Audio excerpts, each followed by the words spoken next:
দেখো, cervical spondylitis একটা critical রোগের মধ্যে পড়ে।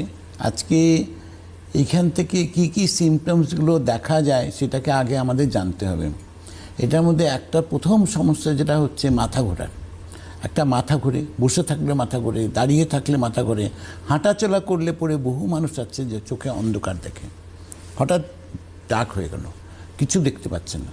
তো এইটা কি হচ্ছে, এটা সব থেকে রিস্কি। এই জন্যই বলা হয় যে কখন অন্ধকার হবে কেউ জানে না, কখন আমার মাথা ঘুরছে আমি বুঝতে পারছি না।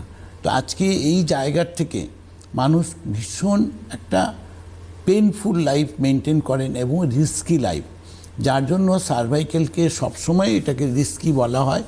আর এটার থেকে অনেক সময় হার্ট অ্যাটাকের প্রবলেম আসতে পারে।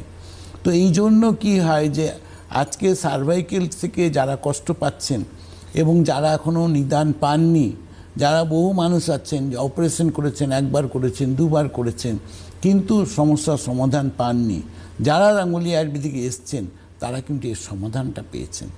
আজকে তারা নিশ্চিত এক কথায় বলতে পারেন যে হ্যাঁ, আমার মাথা ঘুরতো, এখন ঘুরে না, এখন আমি নর্মাল লাইফ মেনটেন করতে পারছি।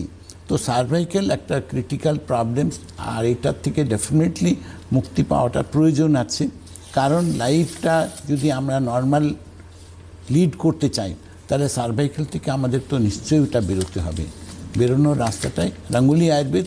ডেফিনেটলি যারা গাঙ্গুলি আয়ুর্বেদিকে এসছেন, ট্রিটমেন্ট করেছেন, তারা কিন্তু আজকে এই জায়গাটাকে দেখতে পাচ্ছেন যে কিভাবে করে তারা কিন্তু সুস্থ লাইফ মেনটেন করছেন।